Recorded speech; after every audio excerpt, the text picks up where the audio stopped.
बहू, अपने साथ अपने पति का सामान भी बांध लो। मैं क्या करूं? अगर पापा हॉस्पिटल में एडमिट हैं तो? मैंने तो उन्हें बीमार नहीं किया है जो मैं उनके ऑपरेशन के लिए पैसे दूं। पैसों का पेड़ नहीं लगा रखा है मैंने कि हाथ बढ़ाकर तोड़कर दे दूंगी। पैसा बड़ी मेहनत से कमाया जाता है। कौशल्या जी की छोटी बहू रिया अपने कमरे में बड़बड़ा रही थी। उसके ससुर रमेश बाबूजी को हार्ट अटैक आया था और वह हॉस्पिटल में एडमिट थे। उनके ऑपरेशन के लिए 4 लाख रुपए की ज़रूरत थी। रमेश बाबूजी मामूली पढ़े लिखे एक सरकारी कार्यालय में सामान्य कर्मचारी हैं। अपने कार्यालय से घर और घर से कार्यालय, बस इतनी ही जिंदगी है उनकी। कम पैसों में भी भरा पूरा परिवार चला रहे हैं। हालांकि सबकी इच्छाएं तो पूरी नहीं कर पाते, पर ज़रूरत का कोई काम रुकता नहीं है। उस पर पत्नी कौशल्या जी सुगढ़ता से घर चलाती हैं। 4 बच्चों की मां कौशल्या जी सीधे और सरल स्वभाव की हैं। प्रभु में अटूट आस्था रखती हैं। तभी तो उन्हें कभी रमेश बाबूजी से शिकायत नहीं हुई।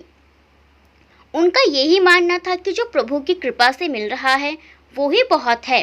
कितनों को तो ये सब भी नसीब नहीं होता है। कितनों को तो 2 वक्त की रोटी भी नहीं मिलती है। लोग 2 वक्त की रोटी के लिए तरस जाते हैं और कईयों को तो रोज भूखा सोना पड़ता है। ईश्वर की कृपा से घर में किसी चीज़ की कमी नहीं है। यह क्या कम है? फिर खर्चे बढ़ाने को तो कितने भी बढ़ा लो, उसमें तो लाखों रुपए की आमदनी भी कम पड़ जाएगी। दोनों ही पति पत्नी अपने जीवन से संतोषी स्वभाव के थे। दोनों 4 बच्चों के माता पिता हैं, जिनमें 2 बेटे और 2 बेटी हैं। दोनों बड़ी बेटियां गरिमा और सीमा की वो शादी कर चुकी हैं और दोनों छोटे बेटे पढ़ाई कर रहे हैं। दोनों में से छोटा बेटा हिमेश जीवन से काफ़ी कुछ पाना चाहता था। वो अपनी अतृप्त इच्छाएं अपनी कमाई से पूरी करना चाहता था, पर मन से बहुत छोटा था। और बड़ा बेटा नरेश जो जैसा है उस पर खुश था, पर उसका मन बहुत बड़ा था। दोनों ही नौकरी पाना चाह रहे थे। नरेश की नौकरी लग गई और अब वो अपने मम्मी पापा की सेवा करना चाहता था, क्योंकि वो जानता था कि मम्मी पापा ने किन मुश्किलों का सामना करके उसे पढ़ाया था। पर हिमेश के मन में लालच और पैसों की चाह बहुत ज़्यादा थी। उसे अपनी मम्मी पापा की ज़रा भी परवाह नहीं थी। और तो घर में भी वह कोई चीज़ भी हो, उस पर हमेशा नरेश का हक मार लिया करता था। वह नरेश के हिस्से की खाने की चीज़ भी खा जाया करता था। जो कपड़े नरेश के लिए आते थे वह भी पहन लिया करता था।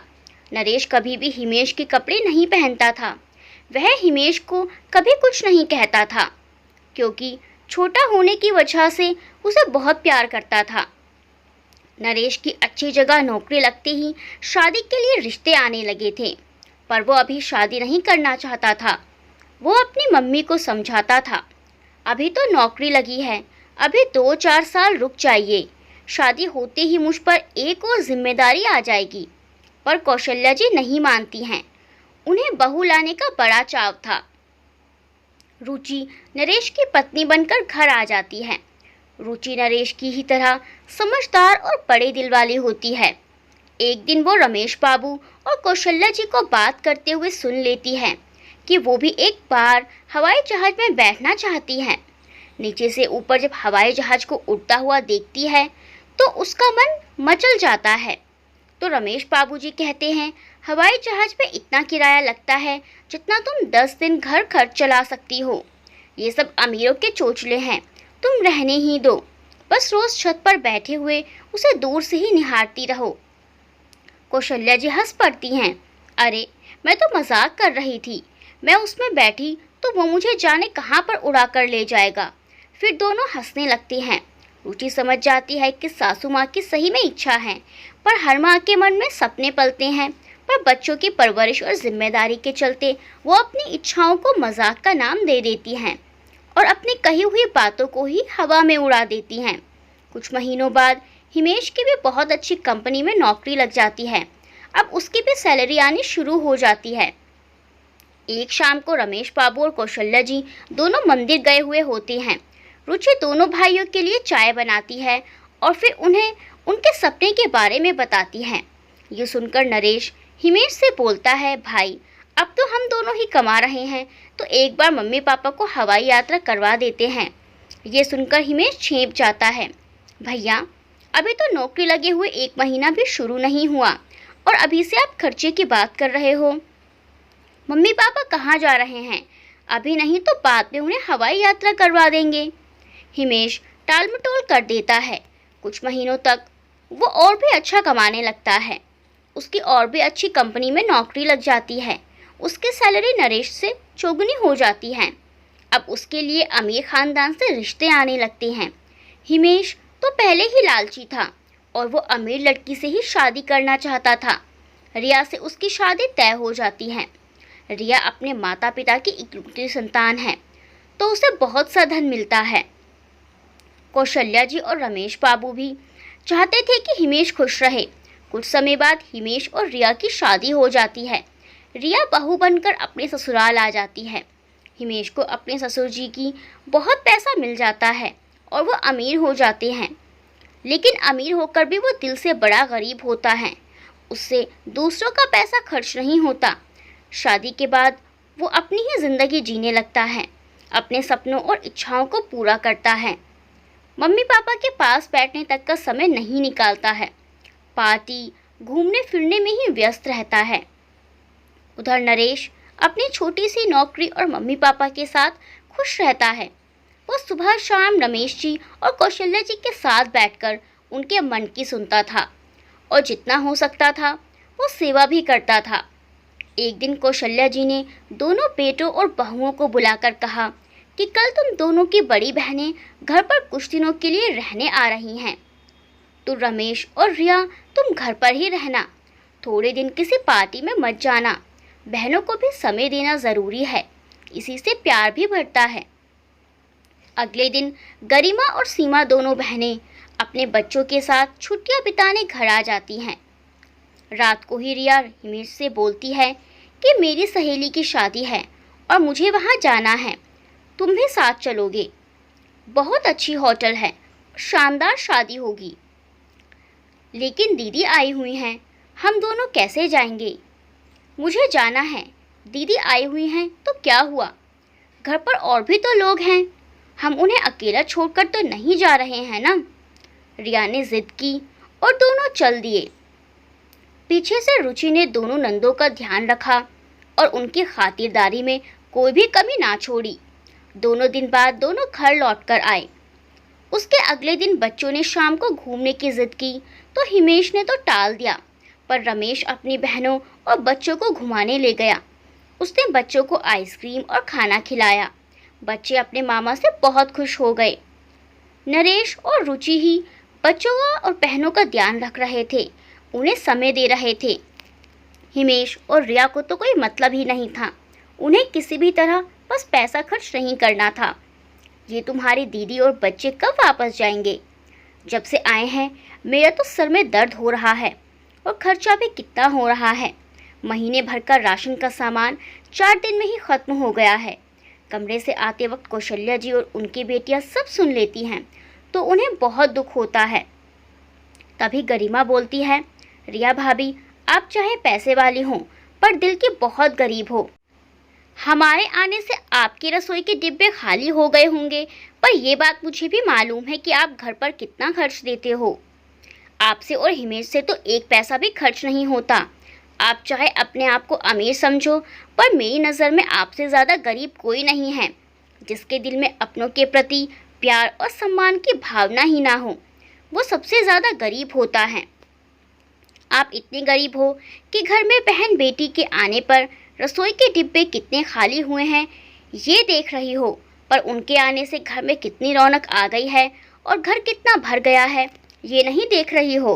तभी दूसरी बहन सीमा भी बोलती है, हिमेश, तेरे पास भला कितनी ही बड़ी कार क्यों न हो, पर तूने आज तक मुझे, दीदी और बच्चों को कार में नहीं घुमाया। नरेश चाहे हमें रिक्शा में ही ले गया हो, पर हमें उसमें भी मज़ा आया।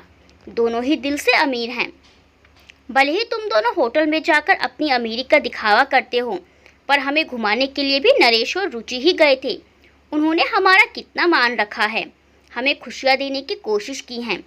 बच्चों को चाहे महंगी आइसक्रीम नहीं दिलाई हो, पर अपने जेब के अनुसार आइसक्रीम खिलाई है।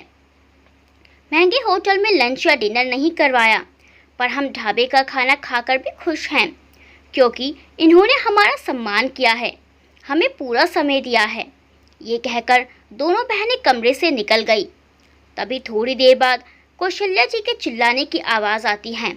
रमेश बाबू फर्श पर गिरे होते हैं और बेहोश हो जाते हैं। उन्हें फटाफट अस्पताल ले जाया जाता है। डॉक्टर कहते हैं कि हार्ट अटैक आया है, नसों में ब्लॉकेज है, तो स्टंट डालना पड़ेगा। 4 लाख कल शाम तक जमा करवा दीजिए। ये सुनते ही सबके होश उड़ जाते हैं। तभी नरेश आगे होकर बोलता है कि आप पापा को बचा लीजिए, पैसों का इंतज़ाम कल तक हो जाएगा। दूसरी ओर रिया ये सब सुनकर अपने मायके जाने के लिए पैकिंग करती है और हिमेश को इलाज के पैसे देने से इनकार कर देती है। पापा जी की हालत बहुत ख़राब है और जाने वो कितने दिनों के हैं। स्टंट लगने के बाद भी ठीक होंगे या नहीं गारंटी नहीं। 4 लाख कम नहीं होते। ये तो कल को निकल गए तो हमारे पैसे फालतू जाएंगे। हम तो अगले महीने बाहर घूमने की योजना बना रहे हैं। आपके पापा के चक्कर में हमारा घूमना बीच में ही रुक ना जाए। और हाँ, मेरे पापा से पैसे मांगने की कोई ज़रूरत नहीं है। एक तो पहले ही आपकी बहनें बच्चों के साथ आई हुई हैं और दूसरी ये बीमारी, इसमें घर में कोई चैन से भी नहीं रह सकता। वो जैसे ही बैग उठाकर बाहर आती है, सामने कौशल्या जी को देखकर सकपका जाती हैं।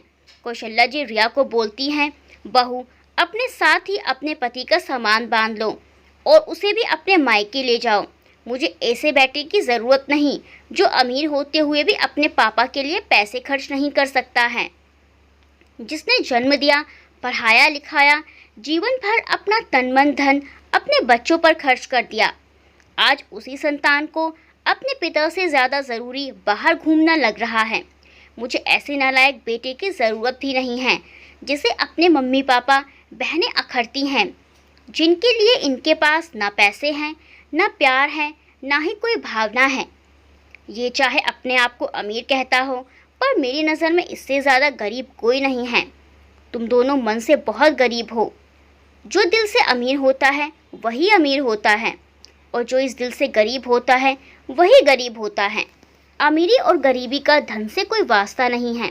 तुम्हारे पास रिश्ते नहीं हैं, साथ नहीं है, अपनों की दुआएं नहीं हैं, अपनेपन का एहसास नहीं है। तुम दोनों हमेशा के लिए मेरे घर से जा सकते हो। अपना जितना भी सामान हो यहाँ से ले जाना। तभी हिमेश तुरंत बोलता है, मम्मी ऐसी कोई बात नहीं है। अब मेरे पास भी एक साथ 4 लाख रुपए रखे तो नहीं हैं। फिर हमसे ही पैसों की उम्मीद क्यों की जाती है? पापा बड़े भैया के भी तो हैं। हमारे पास आपको पैसा दिखता है और बड़े भैया के पास भी तो कुछ होगा। और अगर मेरे पास पैसा हो भी तो पापा अकेले मेरे ही तो नहीं हैं। आधा पैसा बड़े भैया भरेंगे और आधा मैं भर दूंगा। पर पहले नरेश भैया 2 लाख देंगे तभी मैं दूंगा। हिमेश की बात पूरी होती भी नहीं है कि नरेश कमरे में आ जाता है। मम्मी, दोनों दीदी अस्पताल में पापा के पास रुक गई हैं। मैं पैसों का इंतज़ाम करने घर आया था, कुछ सामान लेना था। मैंने 4 लाख का इंतज़ाम कर लिया है और वो मैं ही जमा करवाने अस्पताल जा रहा हूँ। आप बिल्कुल चिंता मत करना, मैं पापा को कहीं भी जाने नहीं दूंगा। ये कहकर नरेश निकल जाता है। रिया और हिमेश का चेहरा शर्मिंदगी से झुक जाता है, पर कौशल्या जी उन्हें माफ़ नहीं करती हैं और घर से निकलने का आदेश दे देती हैं। अगले दिन रमेश बाबू का ऑपरेशन हो जाता है। गरिमा और सीमा कुछ दिन रहकर चली जाती हैं। कुछ महीनों के आराम के बाद रमेश बाबू स्वस्थ हो जाते हैं और पहले की तरह दैनिक काम करने लगते हैं। कौशल्या जी नरेश से पूछती हैं कि तूने रुपयों का इंतज़ाम कहाँ से किया, पर नरेश उन्हें कुछ नहीं बताता है। बहू के गले में मंगलसूत्र, हाथों में सोने की चूड़ियाँ और कान के झुमके ना पाकर कौशल्या जी सब समझ जाती हैं कि बहू ने अपने गहने बेचकर सास के सुहाग की रक्षा की है। वो ईश्वर को ऐसे बहू बेटे देने के लिए धन्यवाद देती हैं जो दिल के अमीर हैं। बहुत कुछ महीने बाद कौशल्या जी और रमेश बाबू की शादी की वर्षगांठ आती है, तो रुचि और नरेश उन्हें प्रणाम करके उन्हें 4 हवाई यात्रा के टिकट देते हैं। मम्मी पापा जगन्नाथ मंदिर जाना चाहती थी। अपने पापा के ठीक होने के बाद उनके दर्शन के लिए बोला था। मैंने हवाई टिकट बनवा दिए हैं। हम यहाँ से हवाई जहाज़ में भुवनेश्वर जा रहे हैं, फिर आगे टैक्सी से पुरी जाकर दर्शन कराएंगे।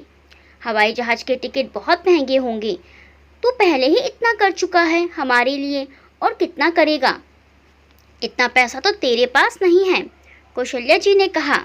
मम्मी, आप लोगों ने जो हम बच्चों के लिए किया है, हम तो उतना भी नहीं कर पाएंगे, पर आपने जिस तरह हमारे सपनों को पूरा किया है, हम भी आपके सपनों को पूरा करने की कोशिश करेंगे।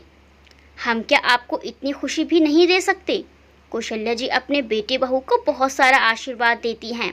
नरेश और रुचि को माता पिता से जो दुआएं मिल रही थी, आशीर्वाद मिल रहा था, वो उनके हर बुरे वक्त में ढाल बनकर उनके सामने खड़ा हो जाता है। उन पर जब भी कोई मुसीबत आती है तो वो कुछ समय के लिए ही होती थी। माता पिता के आशीर्वाद से बड़े बेटा बहुत फूल फल रहे थे, जबकि छोटा बेटा और बहू माता पिता का दिल दुखाकर कितने दिन सुखी जीवन जी सकते थे। उनके जीवन में संकटों का पहरा छाने लगा था, जिसके कारण दोनों में अनबन रहने लगी थी। माता पिता की दुआएं साथ हों तो बच्चा हर मुश्किल वक्त से उभर जाता है, लेकिन माता पिता का दिल दुखाकर कभी दुखी से नहीं उभर पाता। जिन पैसों के लिए हिमेश ने अपने पापा का ऑपरेशन कराने से मना कर दिया था, उसे उनके डबल पैसों का नुकसान उठाना पड़ा। रिया भी हर वक्त बड़बड़ाने लगी थी, लेकिन हिमेश को इस बात का एहसास हो चुका था कि उसने अपने माँ बाप का दिल दुखाया है, यहाँ तक कि उसे अपनी संतान से भी हाथ धोना पड़ा। ये सदमा रिया से भी बर्दाश्त नहीं हो रहा था। अब उसे भी अच्छे से समझ आ गया था कि माता पिता की दुआएं लेकर जो इंसान सुखी सुखी आगे बढ़ सकता है। उन दोनों ने जाकर माता पिता से माफ़ी मांगी। माता पिता का दिल तो अपनी औलाद के लिए हमेशा विनम्र होता है। उन्होंने भी उन्हें माफ़ कर दिया और फिर से पूरा परिवार एक साथ रहने लगा। गरीब हमेशा गरीब नहीं होता, वो दिल से अमीर भी हो सकता है। बेटा चाहे तो कम पैसों में भी परिवार को खुश रख सकता है, और अमीर बेटा भी कई बार अपने ही माता पिता को दुख में अकेला छोड़ देता है। वो अमीर होते हुए भी दिल से गरीब होता है। खुश रखने के लिए पैसा नहीं, दिल बड़ा होना चाहिए। दोस्तों, आपकी इस कहानी के बारे में क्या राय है, कमेंट सेक्शन में ज़रूर बताएं। मिलते हैं अगली वीडियो में एक अच्छी सी कहानी के साथ। तब तक के लिए बाय बाय।